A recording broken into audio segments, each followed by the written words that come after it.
Good morning friends, welcome to my channel Anu की मोहब्बत। और आप देख रहे हैं अनकंडीशनल लव। लास्ट पार्ट में हमने देखा था कि जो नानी रहती है वो बहुत ज़्यादा गुस्से में हो जाती है और वो अंजना को बार बार बोलती हैं कि जो तुम्हारी हरकत है ना उसके बारे में क्या कहूँ, तुमने मेरी बेटी की अच्छे से परवरिश नहीं करी है और आज वो ऐसे कैसे किसी लड़की को पसंद कर सकती है।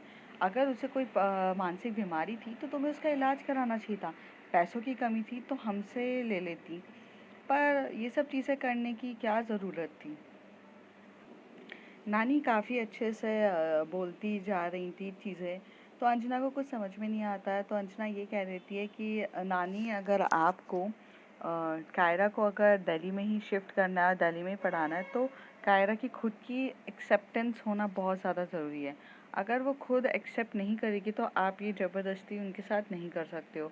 तो अगर आप उसको रहना है तो आप पहले उसको जानो पहचानो और तब जाकर तो कुछ बात बनेगी। तो जब ये नानी सुनती है तो उसे काफ़ी अच्छा लगता है, तो वो कह देती है कि ठीक है, कायरा को भेज दो, हम बात करेंगे। लेकिन कायरा के साथ वो बोलती है कि प्लीज़ एक बार आप उससे भी बात करो, क्योंकि अगर आप जब तक उससे बात नहीं करोगे तो आपको पता भी नहीं चलेगा कि कौन है, मतलब रिद्धि कैसी है, और रिद्धि को दूर भी तो करना पड़ेगा आपको कायरा से, इतना ईज़िली नहीं होगा। हालाँकि अंजना ने ये सारी जब बातें कही थी वो सिर्फ़ और सिर्फ़ इसलिए कही थी कि वो ये चाहती थी कि वो दोनों एक-दूसरे का अपना प्यार नानी को बता सकें। क्योंकि अगर कायरा आ जाती और रिद्धि अगर वहाँ पर बैठी रहती होटल में तो बहुत प्रॉब्लम्स हो सकती थी। ये सब उसने कहा रहता है। फिर अंजना ने जाकर रिद्धि को भी सारी सिचुएशन समझाई रहती है, जिसके लिए वो भी कुछ काफ़ी हद तक एग्री हो जाते हैं। अब उसके आगे, बेबी कहाँ थे आप? मैं सो गई थी। आप किसके साथ कॉल पे थे? कायरा पूछती है। तभी रिद्धि कहती है, अरे वो बेबी, मुझे आंटी का कॉल आया था। कल हमें नाना नानी से मिलने जाना है। तो कहती है कि हाँ, नाना नानी मान गए हमारे लिए? कायरा पूछती है। तभी रिद्धि कहती है, बेबी एक प्रॉब्लम हो चुकी है। तो वो कहती है, अगेन ऐसा होता कहाँ है कि जब हमारी लाइफ में कोई प्रॉब्लम ना हो। हर टाइम तो हम प्रॉब्लमों से लगे हुए हैं लगे हुए हैं और हमारी प्रॉब्लम्स तो कभी ख़त्म ही नहीं होती है यार, मतलब क्या करूँ। तो वो कहती है कि अरे baby, life is all about ups and down. Riddhi कहती है, और देखो हर चीज़ ना ईजीएस्ट नहीं होती है लाइफ में, हमें हर चीज़ को फेस करना पड़ता है। तो अभी क्या करना है, अब क्या प्रॉब्लम हुई है? कायरा पूछती है। तभी रिद्धि कहती है कि वो नानी को जब से आपके और मेरे बारे में पता चला है, वो ये चाहती हैं कि आप अपनी आगे की फर्दर एजुकेशंस, पढ़ाई सब की सब यहाँ से करो, मीन्स दिल्ली से करो उनके साथ रहकर। अ, तो उसके लिए वो अंकल आंटी से बात कर रही हैं और अंजना, मतलब अंजना आंटी ये कह रही हैं कि वो कुछ नहीं कर सकती हैं अगर नाना नानी ने कुछ डिसीजंस अगर ले लिया। तो इट्स डिपेंड्स कि अगर हमें उनका डिसीजन चेंज करना है तो हमें सबसे ज़्यादा इम्पॉर्टेंट ये है कि उन्हें रियलाइज़ करवाना पड़ेगा कि हम क्या चाहते हैं। तो कहती है कि हाँ, पर मैं रियलाइज़ तो करा दूँ, पर कैसे कराऊँ, मुझे तो कुछ भी नहीं समझ में आ रहा है, कायरा कहती है। तो कहती है कि हाँ, मुझे भी नहीं पता, वो तो कल जाके नाना नानी से बात करेंगे तभी पता चलेगा ना, और फिर नाना नानी कैसे रिएक्ट करते हैं ये सब चीज़ों पे डिपेंड करता है। आई होप कि नानी हमारी अच्छे से समझ जाएं चीज़ों को। तो कहते हैं कि हाँ, कोशिश यही रहेगी हमारी। ठीक है, देखते हैं। दूसरी तरफ जो जिया और रश्मि रहते हैं वो काफ़ी ज़्यादा डीपली मोमेंट्स अपने बहुत अच्छे से बिताकर एक दूसरे को हग करके सो रहे रहते हैं। नाना नानी भी उस रात को सो जाते हैं। फिर मीन्स अंजना आंटी और उसके जो हबी हैं वो भी सो जाते हैं। जब मॉर्निंग होती है तो कायरा बहुत ज़्यादा फ्रेश तरीके से उठती है, क्योंकि कल के बाद वो काफ़ी ज़्यादा रिलैक्स्ड हो चुकी थी। उसे काफ़ी ज़्यादा अच्छा लग रहा था कि उसकी लाइफ का ये प्यारा सा मोमेंट रिलैक्स्ड हो चुका है। फिर वो जब उठती है तो रिद्धि सो रही रहती है। रिद्धि बहुत लेट सोई थी, मतलब कायरा जब सो चुकी थी उसके 2 या 3 घंटे बाद रिद्धि सोई थी। वो काफ़ी ज़्यादा चीज़ें सोच रही थी, या ये बोलो कि वो कुछ ख़्यालों में खोई थी और वो कुछ रिसर्च कर रही थी चीज़ों के लिए।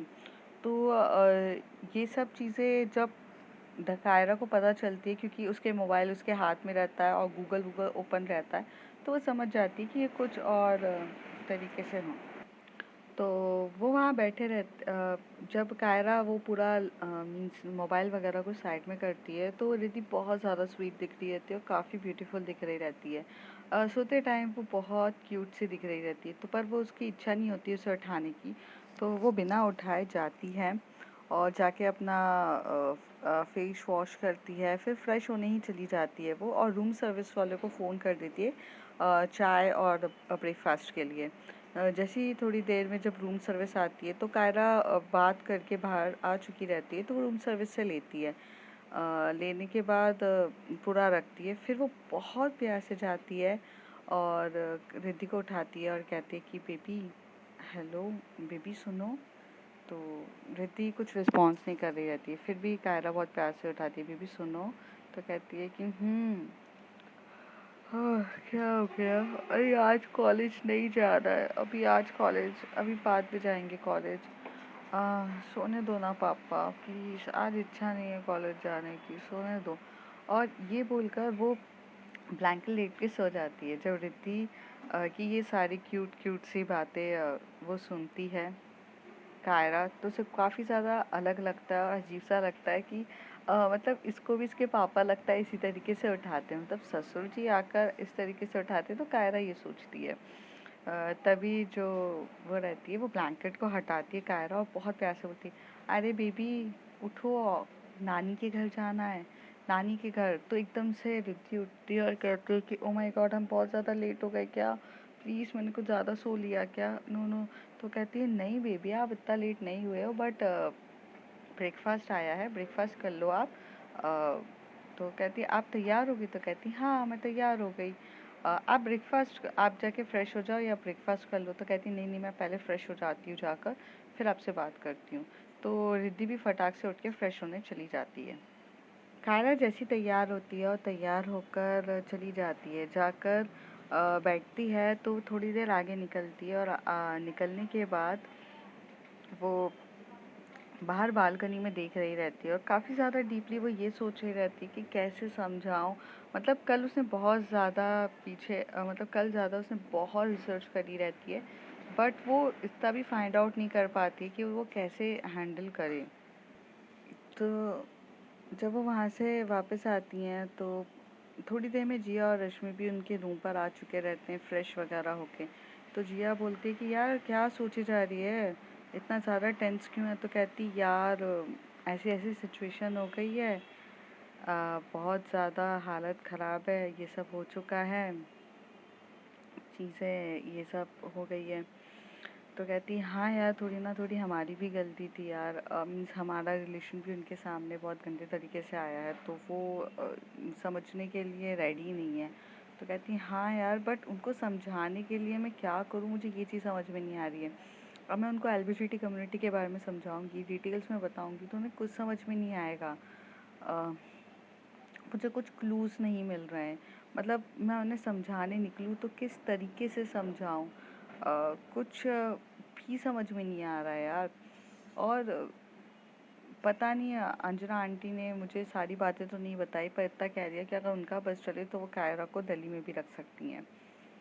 उस समय जब ये लोग बात कर रहे रहते हैं, तो कायरा नहीं रहती है। कायरा थोड़ा फ़ोन कॉल पे तनु के साथ बात करने के लिए बालकनी में गई रहती है।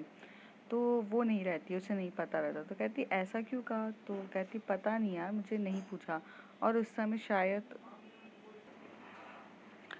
तो वहाँ पर मतलब चीज़ें ऐसे हो जाती है, तो काफ़ी अच्छे से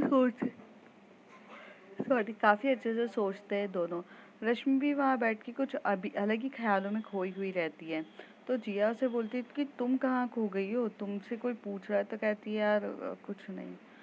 एक्चुअली जो रश्मि रहती है उसकी थोड़ी सी तबीयत ठीक नहीं रहती है, उसकी बॉडी पे बहुत ज़्यादा पेन हो चुके रहते हैं, क्योंकि कल जो उसने वाइल्ड रोमांस किया रहता है उसकी वजह से उसकी बैक में स्क्रैचेस बहुत ज़्यादा बुरे तरीके से जिया ने किए रहते, तो उसका ध्यान उधर नहीं जाता है। मतलब उसका ध्यान एक्चुअल में अपनी चोट पर रहता है, तो वो रश्मि रिद्धि की जितनी भी सारी बातें हो रही रहती है उसे रश्मि नहीं सुनती है, क्योंकि उसे इतना ज़्यादा पेन हो रहा रहता है। तभी थोड़ी देर में ना रश्मि उठती है और बोलती है I am going to my room, you guys carry. तो रिद्धि को कुछ ठीक नहीं लगता है, तो रिद्धि बोलती है कि जिया कल रात को कुछ हुआ था क्या? तो जिया बोलती है नहीं ऐसा तो कुछ नहीं हुआ। तो कहती है कुछ तो हुआ है। तो कहती है यार रोमांस हुआ था, आई मीन मतलब वो तो होता ही रहता है ना। तो बट हमारे बीच में कुछ फाइट नहीं है जो the way she is reacting. तो कहती है कि okay but the way she is going, वो अपने बैग को पकड़ी हुई है सर, देखो उसकी बैग पे पेन वेन तो नहीं है, कुछ पता नहीं ज़्यादा जोश जोश में तो नहीं कर दिया कि लचक वचक गई होगी कमर। तो वो कहती है अरे ये क्या बात हुई यार, तुझे मुझ पे भरोसा नहीं है क्या? तो कहती है बात भरोसे की नहीं है, बात यह है कि उसे ज़रूरत है तो जाकर देखना एक बार, तुझे तो देखना चाहिए। तो कहती है अच्छा ठीक है पर तूने क्या प्लान्स करे? तो कहती कुछ मेरे प्लान्स नहीं है, मैं तो बस अभी कायरा के साथ जा रही हूँ, वहाँ जाके at the terms and condition में सोचूंगी कि कैसे मैनेज करना है और कैसे कन्विंस करना है। बाकी मुझे कुछ भी नहीं पता और कैसे होगा क्या होगा इसकी कोई चीज़ की गारंटी नहीं है यार, बस अपना 100% देने की कोशिश करूँगी। जब जिया रश्मि के पास जाती है तो उसे बोलती है कि क्या हुआ है बेबी यार, तुम वॉक भी ढंग से नहीं कर रही हो, देयर एवरीथिंग इज़ ओके? तो कहती कुछ नहीं बस ठीक हूँ। तो कहती पता नहीं यार मेरी बैक बहुत ज़्यादा पेन कर रही है और थोड़ा सा ना मतलब जलन हो रही है मेरे बैक पे। तो कहती अच्छा क्या हुआ है ज़रा दिखाओ। तो कहती नहीं रहने दो मैं ज़रा देखती हूँ। तो कहती आप बैक को कैसे देखोगे, आपको आपकी बैक थोड़ी ना दिखेगी, लेट मी सी इट। तो वो उसका टॉप रिमूव करती है और जैसे ही उसका टॉप रिमूव करती है तो पूरे के पूरे जो नील्स के निशान होते हैं ना, मीन्स वाइडली वाले और थोड़े बहुत डीपली होते हैं वो। तो वो कहती है तो रश्मि पूछती क्या हुआ है जिया, क्या हो गया मेरी बैक पे? तो वो अपना सर झुकाकर बोलती है कि बेबी वो ना अ, वो मेरे दिए हुए निशान है। तो कहती मतलब वो मैंने आपकी पीठ को अपने नाखूनों से बहुत गंदा खरोचा। तो कहती अच्छा ठीक है उसके वजह से ही हुआ है ना, और कुछ तो नहीं है? तो कहती बेबी वो उतने रेड हो चुके हैं, कितने डार्क हो चुके हैं, जैसे कि कोई आपके साथ दुश्मनी निकाल रहा हो, वो उस तरीके के निशान दिख रहे हैं पूरे बैक पे। तो कहती हाँ ठीक है यार हो गया तो हो गया, वो इतना मैटर नहीं करता। तो कहती मैटर करता है बेबी, बहुत जलन हो रही है ना? तो कहती हाँ जलन हो रही है। तो कहती अच्छा रुको यहाँ बैठो मैं 1 मिनट में आई। तो वो कबर्ड के पास जाती है और बहुत सारे ट्यूब्स देखती है, क्रीम्स वगैरह देखती है, बट उसे नहीं दिखता है। फिर उसे याद आता है कि मेडिकल की जितना भी किट होता है ये क्या बोलते हैं, रिद्धि हमेशा से लेके कैरी करती है और रिद्धि हमेशा से केयरिंग नेचर है। तो वो बोलती है आप यहीं पे बैठो। तो कहती है अरे कहाँ जा रही हो आप? तो कहती है बेबी जस्ट 1 मिनट 1 मिनट। और ऐसे कह के जो जिया है वो फटाक से भागते हुए जाती है। जैसे ही जिया भागते हुए जाती है रिद्धि से मिलती है और रिद्धि को बोलती है कि रिद्धि यार वो एक हेल्प चाहिए थी। तो कहती कि क्या हो गया, कमर लचक गई क्या? तो कहती नहीं यार वो ना मैंने राक्षसों की तरह उसको नकोड़ दिया कल। तो रिद्धि हंसते हुए बोलती कि हाँ वो तो तुम्हारी हरकत है, तो तुम नील्स काट के किया करो। तो कहती है नहीं यार नील्स देखो कितने ब्यूटीफुल नील्स है, इट्स अ नेल आर्ट। तो कितनी प्यारी नेल आर्ट है और मुझे लॉन्ग नेल्स पसंद हैं नोचने के लिए, रिद्धि कहती है। तो कहती है अरे यार तू यार। तो वो कहती है तुम लोग सॉफ्ट रोमांस नहीं कर सकते, why you all the time just do a hard romance? तो कहती है बेबी जिस दिन करोगे ना हार्ड रोमांस तब पता चलेगा कितना मज़ा आता है, अभी तुम बच्ची हो और बच्ची के साथ कर रही हो तो बचपना ही वाला होगा ना, लेकिन जिस दिन बड़े होके बड़ों के साथ करोगी तब पता चलेगा कि कितना औसम होता है। नहीं अगर ऐसे करके किसी को दर्द देना पड़े तो मैं नहीं दे सकती, रिद्धि कहती है। तो वो सॉफ्ट रोमांस ही मेरे लिए ठीक है। तो एकदम से जिया को रियलाइज़ होता है कि हाँ यार हार्ड रोमांस के चक्कर में मैंने ही अपनी प्यारी सी रश्मि को पेन दे दिया। तो वो कहती है ठीक है कोई बात नहीं, अब दे दिया तो दे दिया, अब क्या कर सकते हैं। तो वो अपने आप को कन्विंस कर रही रहती है कि कंसोल कर रही रहती है कि अब कुछ कर तो सकते नहीं है। तो वो बोलती है अच्छा मुझे ना वो एंटीसेप्टिक ट्यूब्स होते हैं ना वो चाहिए। तो कहती है अच्छा ठीक है वो मेरा मेडिकल बॉक्स रखा होगा वहाँ से निकाल लें। तो जो रिद्धि रहती है, सॉरी जो जिया रहती है, वो बॉक्स निकालती है, पूरा मेडिकल बॉक्स ही लेके चली जाती है। तो कहती है अरे ट्यूब निकालने को बोला था मेडिकल बॉक्स है। तो कहती है बाबा पेन किलर तो देनी पड़ेगी ना, पेन वेन हो रहा है यार, मेरी वाइफी का ख्याल मुझे रखना पड़ेगा। तू जा, रिद्धि के साथ तू जा रही है ना। और हम लोग यहीं पर रहने वाले रिसॉर्ट में थोड़ा बहुत घूम लेंगे फिर लेंगे और तुम लोग मुझे शाम को आके बता देना। तो कहती है ठीक है। तो कहती है इसके अलावा भी बहुत सारी प्लेसेस है दिल्ली में, वहाँ पर भी जाके घूम सकते हो। तो कहते डिपेंड करता है रश्मि की अगर हेल्थ ठीक रहेगी तो, वरना फिर मैं उसे यहीं पर रखूँगी। तो कहती है ठीक है जाके देख ले।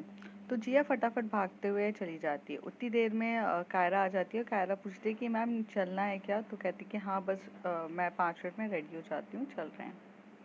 तो वो वहाँ से जाती है और रश्मि के पास जाकर बैठती है जिया, और उसे बहुत अच्छे से ट्यूब लगा रही रहती है। रश्मि को जब जब वो ट्यूब लगा रही रहती है तब तब उसके बॉडी से वो स्क्रैचेस पे जैसे ट्यूब लगता है वो आ करके चिल्लाती है, वो बहुत पेन में रहती है।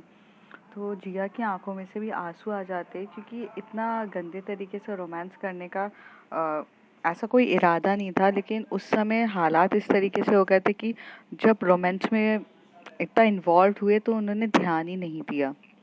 और जैसे ही वो उसे लगा रही थी उतनी देर में ना उसके जब बैक पे ना रश्मि को फील होता है कि कुछ गिर रहा है, मीन्स एक लिक्विड टाइप का गिर रहा है, टप टप। तो वो एकदम से टर्न होती है तो वो देखती है कि वो जिया रो रही रहती है। तो वो एकदम से हक करके एकदम से टर्न होके बोलती है कि baby why are you crying? तो कहती कि I just do all this things ना, अगर मेरी वजह से ये सब चीज़ें नहीं होती तो प्रॉब्लम सॉल्व हो जाती है यार। I am responsible for what it's just happened.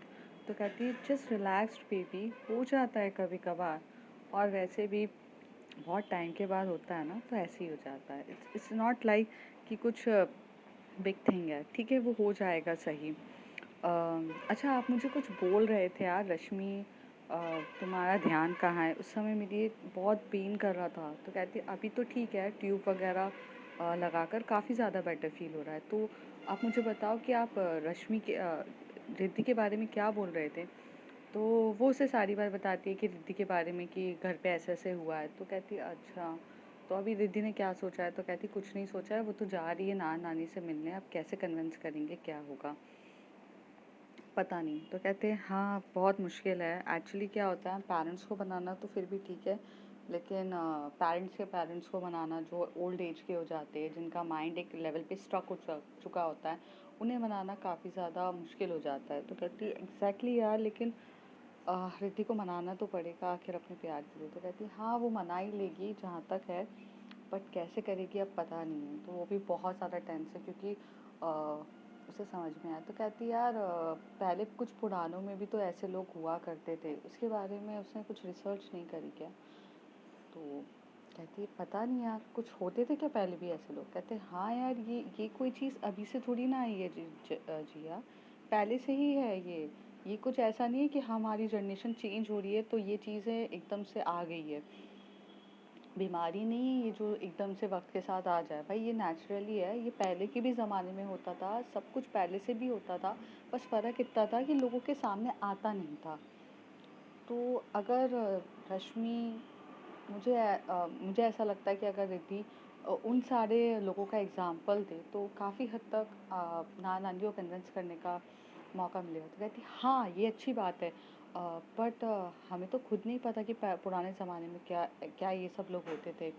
तो कहती कि नेट नाम की कोई चीज़ होती है जिया, आप सर्च कर लीजिए और जाकर रिद्धि की हेल्प करिए इस चीज़ पे। तब तक मैं थोड़ा सा अपनी बॉडी को लगा। कहती नहीं नहीं आप कहीं नहीं जा रहे हो, मैं पहले ट्यूब बहुत प्रॉपरली लगाऊंगी आपको काफ़ी अच्छे से, फिर उसके बाद आप चले जाना।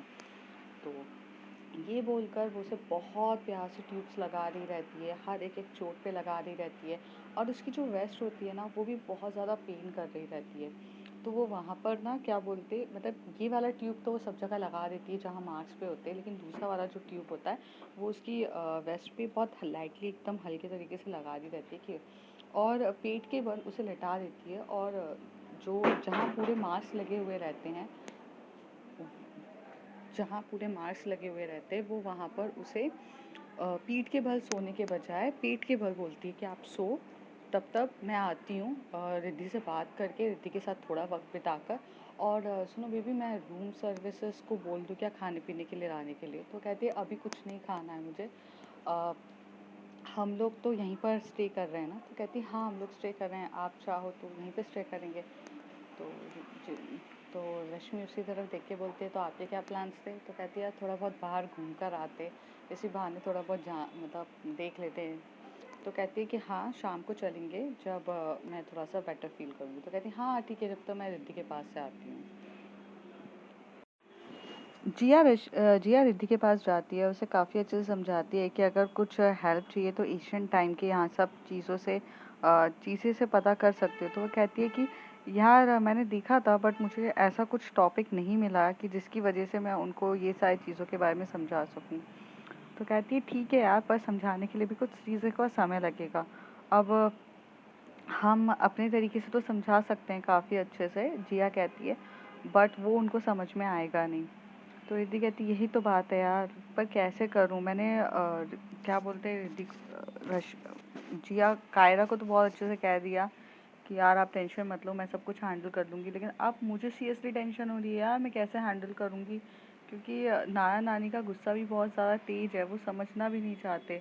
और मैं तो सोच रही थी कि उनको उनके लेवल का समझाने के लिए मेरे पेरेंट्स या कायरा के पेरेंट्स समझाएं, लेकिन अ, वो लोग तो अब खुद समझना ही नहीं चाहते हैं कि अब क्या करें। तुझे पता है मैं जब लोगों को पढ़ाती थी तो मैंने हिस्ट्री में एक जगह सुनी थी कि जो मुगल्स एम्पायर्स था उनके वहाँ पर होमोसेक्सुअलिटी बहुत पहले से ही थी, और वो लोग होमोसेक्सुअलिटी को एक प्योर लव कंसिडर करते थे। तो कहती है हाँ वो थोड़ा बहुत मैंने पढ़ा है मुगल्स के टाइम का, लेकिन एक्चुअली प्रॉब्लम ये है कि अगर मैं मुगल्स के बारे में बताऊंगी ना उन्हें, तो नाना नानी पता है क्या सोचेंगे कि यार ये तो ना मुस्लिम धर्म के बारे में बता रही है, मुस्लिम लोग जो यहाँ के थे ही नहीं, वो तो कहीं और से आए थे। अब वो सारी बातें स्टार्ट हो जाएगी यार, मैं कितना भी कोशिश कर लूँ मैं उन्हें समझाने की, मैं वैसे नहीं समझा सकती हूँ। इसलिए अभी मेरे दिमाग में कुछ समझाने के लिए नहीं है, और ना मैं वहाँ पे उनको समझाने जा रही हूँ। मैं बस सिर्फ़ और सिर्फ वहाँ पर हालात और सिचुएशन देखकर कैसे चीज़ें करनी है वो सोच रही हूँ। जिया भी उसे हक करती है, बोलती है कि यार ठीक है, ऑल द बेस्ट, कुछ प्रॉब्लम हो ना हमें कॉल कर देना। तो कहती तुम लोग घूमने नहीं जा रहे? कहते नहीं, रश्मि की थोड़ी तबीयत ठीक नहीं है, शाम तक हुआ तो जाएंगे, वरना रूम पर ही है, तो टेंशन ना ले। तो कहती है ठीक है। फिर कायरा आ जाती है, कायरा बोलती कि चलें। तो कायरा के साथ रिद्धि चली जाती है। जैसे ये लोग कार में बैठते हैं तो कायरा कायरा थोड़ा विंडो के साइड देख रही रहती है, और जो रिद्धि रहती है वो कायरा को देख रही रहती है, क्योंकि उसे ये चीज़ समझ में आ रही थी कि कायरा को भी बहुत ज़्यादा टेंशन और चीज़ें हो गई है, इसलिए वो आउटसाइड द विंडो देख रही है। क्योंकि कायरा जब बहुत ज़्यादा टेंशन में होती है या उसे कुछ चीज़ समझ में नहीं आती है तो वो अपने आप को डाइवर्ट करने की कोशिश करती है। तभी जो रिद्धि रहती है वो उसको हाथ पकड़ती है उसका और बोलती है कि कायरा, डोंट वरी, सब ठीक हो जाएगा। और सुनो, आप जब नाना नानी से मिलो तो पहले उनको बोलने देना, खुद कुछ मत बोलना। पहले उनकी सुनो कि वो कहना क्या चाह रहे हैं, फिर कुछ रिएक्ट करना। जैसे ही ये बात कायरा सुनती है वो अपना सर हिला देती है और कहती है कि हाँ रश्मि, हाँ रिद्धि, मैं यही करूँगी। थोड़ी देर के बाद ये लोग नाना नानी के पहुंच जाते हैं। जैसे ही बेल रिंग करते हैं तो नाना नानी ओपन करते हैं डोर। तो वो काफ़ी ज़्यादा खुश होते हैं कायरा को वापस देखते हुए और कायरा को हग करते हैं। पर थोड़ी देर में उनकी नज़र रिद्धि पे जाती है जो थोड़े डिस्टेंस पे खड़ी हुई रहती है। तो वो अपनी बेटी को अंदर लेते टाइम कायरा की तरफ बोलते हैं कि उसको भी बोलो अंदर आ जाए। तो रिद्धि को वो इशारा करती कि कायरा बेबी कम, मतलब हाथों से इशारा होता है। तो वो भी रिद्धि भी चुपचाप चली जाती है और वहाँ पर काउच रहता है, वहाँ पर वो दोनों जाकर बैठ जाते हैं। कायरा नाना नानी कायरा को बोलते हैं कि बेटा देखो, जो तुम कर रही हो वो सही नहीं है। तुम्हें पता है ना कि दो लड़कियां एक साथ नहीं रह सकती हैं, जो तुम सोच रही हो ये कभी पॉसिबल नहीं है। तुम्हें ये चीज़ ध्यान में रखनी होगी। सोचना भी मत कि हम तुम्हें ये चीज़ के लिए इजाज़त देंगे। तुम हमारी बेटी का नाम नहीं डुबो सकती हो। तुम्हें पता भी था रीना कौन है, कैसी है, क्या है? कुछ नहीं पता ना। तुमने मेरी बेटी का नाम नहीं डुबोना है। नाना काफ़ी गुस्से में बोल रहे रहते, तभी नानी उनका हाथ पकड़ के बोलती है, अरे आप चुप हो जाओ, बेटी आने की देर है नहीं है और सुनाना स्टार्ट कर देते हो। हर बार का आपका ऐसा ही चिल्ला चोट रहता है। शांति से काम लेते नहीं बनता है क्या? थोड़ी देर में जो कायरा रहती है, जब नाना की ये सारी बातें सुनती है वो डर जाती है और डर के वो एकदम से हाथ पकड़ लेती है रिद्धि का, और वो बहुत ज़्यादा टाइट पकड़ रही थी। रिद्धि भी अपना दूसरे हाथ से उसे बोलती है कि डोंट वरी, कुछ हैंडल करेंगे, शांत शांत। तो जब ये सारी बातें चल रही रहती है तो जो आंट मतलब नानी रहती है वो ये ऑब्जर्व कर लेती है, तो नानी को भी समझ में आता है कि बच्ची थोड़ी सी डर गई है। तो वो उसे बोलती है कि कायरा, डरने की बात नहीं है, ज़रा डरो मत, और हमारी बात सुनो ध्यान से। देखो बेटा, इस चीज़ का इलाज भी हम करा देंगे। तुम अब से यहीं दिल्ली में रहोगी हमारे साथ, और हम चाहते हैं यहीं पे तुम अपनी पढ़ाई वगैरह सब कुछ तय करो। तुम्हारे नाना यहाँ के बेस्ट बेस्ट कॉलेज को जानते हैं, वहाँ तुम्हारा एडमिशन करा देंगे। तुम्हें यहीं रहना है, फिर अच्छे से रहो, कोई इशू नहीं होगा। जैसे ये बात कायरा सुनती है उसे हर्ट होता है, और वो एकदम से कहती है कि नहीं नानी, मैं यहाँ पर सिर्फ़ और सिर्फ आपसे अपनी मॉम के बारे में जानने आई थी, बट ये चीज़ के लिए नहीं आई थी कि आप मुझ पे कंडीशन लगाएंगी कि मैं यहाँ रुकूँ या ना रुकूँ। नानी, आप नहीं जानती हो मेरे बारे में। मुझे नहीं पता कि आप क्या सोच रही हो दो लड़की के रिलेशन के बारे में, लेकिन प्यार बहुत इम्पोर्टेंट होता है, बहुत ज़्यादा। आपने मुझसे प्यार किया, मुझे लेकिन फ़ील नहीं हुआ। आप मुझे कहती हो कि आप मुझसे प्यार करती हो नानी, पर कैसा प्यार है ये कि अपनी पोती, अपनी नातन से कभी मिलने नहीं आई आप? इतने सालों से मुझे छोड़ दिया और आज आप हक जता रही हैं मुझे? ये क्या बात हुई नानी? आज आप सडनली से मुझे किसी के साथ देख रही हैं, खुश देख रही हैं, तो आपकी ममता जाग उठी, और अब आपको ऐसा लग रहा है कि मेरी बेटी की बेटी हूँ मैं, तो मेरी बेटी की इज्जत की ख्याल आ गई आपको। लेकिन इससे पहले तो आपको कोई लेना देना ही नहीं था। आपको तो कोई फ़र्क ही नहीं पड़ रहा था ना कि मैं कहाँ हूँ, कैसी हूँ, क्या हूँ, ज़िंदा हूँ या नहीं हूँ। नानी, झूठा प्यार का दिखावा ना करिए तो ज़्यादा बेटर है। और आपको मैं क्लियरली बता देती हूँ कि आप हो या मम्मी पापा हो या पूरी दुनिया मुझे रिद्धि से अलग करने की कोशिश करेगी, तो भी मैं नहीं होंगी। और दिल्ली में रहना ना रहना ये मेरी पर्सनल चॉइस है। मैं नहीं रहूँगी, ये मैं जानती हूँ। और यहाँ पर हाँ, मैं अपनी माँ के बारे में जानने के लिए आई थी, लेकिन अब मुझे ऐसा लगता है कि मुझे मेरी माँ के बारे में भी नहीं जानना है। शायद मेरी मॉम की भी सोच आप जैसी ही होगी, क्योंकि हर कोई तो अपने माँ बाप से ही सीखता है ना चीज़ें। मेरी मॉम की भी सोच यही होती। आज अगर मेरी माँ ज़िंदा होती तो वो भी मेरे और रिद्धि के रिलेशन के लिए मना कर देती, जैसे आपने मना किया है। तो अब मुझे नहीं जानना है कि कौन है मेरी माँ, क्या थी, कैसी हैं, क्या करती हैं, क्या है। अब कुछ भी नहीं जानना है। आपको मिलने आई थी काफ़ी अच्छे से, पर आप मेरी पर्सनल लाइफ पे अब घुस रहे हो। मुझे पसंद नहीं है कि मेरी पर्सनल लाइफ पे कोई भी घुसे, चाहे वो मेरे माँ बाप क्यों ना हो। ये बोल के जो कायरा है टर्न होके रिद्धि का हाथ पकड़ के जा ही रही रहती, तभी रिद्धि उसे रोक के बोलती, बेबी शांत, बात तो करो। आप एकदम से गुस्से में अगर जाकर बोल दोगे तो सिचुएशन काफ़ी ज़्यादा ख़राब हो जाएगी। उन्हें समझाओ तो वो बोलते कि ये देखो, ये है मेरी गर्लफ्रेंड जो मुझे हर तरीके से हर चीज़ में सपोर्ट करती है। नानी, आप काफ़ी ज़्यादा खुश हो ना नाना के साथ, जो रुक के मुझे हर चीज़ को समझाती है, जो मुझे हर चीज़ के लिए मोटिवेट करती हैं। मुझे ऐसा इंसान चाहिए। नाना ने भी आपको हर तरीके से प्यार दिया होगा। नानी आपको भी नाना आपको भी नानी ने हर तरीके से दिया होगा, तब तो आपको कुछ चीज़ गलत नहीं लगी होगी। वही फीलिंग्स, वही सब कुछ मेरे अंदर भी है रिद्धि के लिए। बस हाँ, लोगों को देखने का नज़रिया अलग है कि दो लोग, दो अलग अलग जेंडर्स हैं, दो लोग सेम जेंडर के हैं, लड़की लड़की है, तो फिर ये क्या होता है।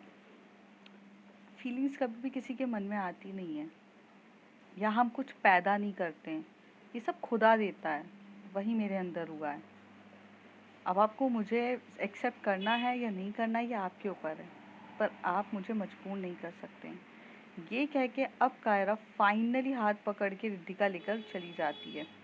जब रिद्धि ये बोलती कि बेबी पहले उनकी तो बात सुन लो, क्योंकि नाना नानी उस समय काफ़ी ज़्यादा शॉक्ड हो चुके रहते हैं कायरा की ये बोल्डनेस का एटीट्यूड देखकर, क्योंकि अभी तक तो वो ये सोच रहे थे कि कायरा बहुत छोटी-सी मासूम सी बच्ची है, जो कुछ नहीं बोलती है। लेकिन कायरा का ये एकदम से स्टैंड लेना अपनी पार्टनर के लिए और बोलना, ये काफ़ी ज़्यादा मतलब शॉक करने वाला रहता है। और तो नाना-नानी को कुछ समझ में नहीं आता है, तभी जो नानी रहती है वो कायरा को रोकती नहीं है। नाना भी नहीं रोक पाते हैं क्योंकि एकदम से बोलते हैं ना, दिल पे एकदम पता चलना। तो आगे देखते हैं फ्रेंड्स होता क्या है। और if you like my story, like share and subscribe. हाँ, थोड़े से फ्लॉज हुए हैं, प्लीज़ यार, वो थोड़ा सा डिस्टर्बेंस बहुत होता है मुझे रिकॉर्ड करते टाइम, तो फ्लो सही से नहीं निकल पाता है, बीच में बहुत पॉज करना पड़ जाता है। तो if you like my story, like share and subscribe. Thank you.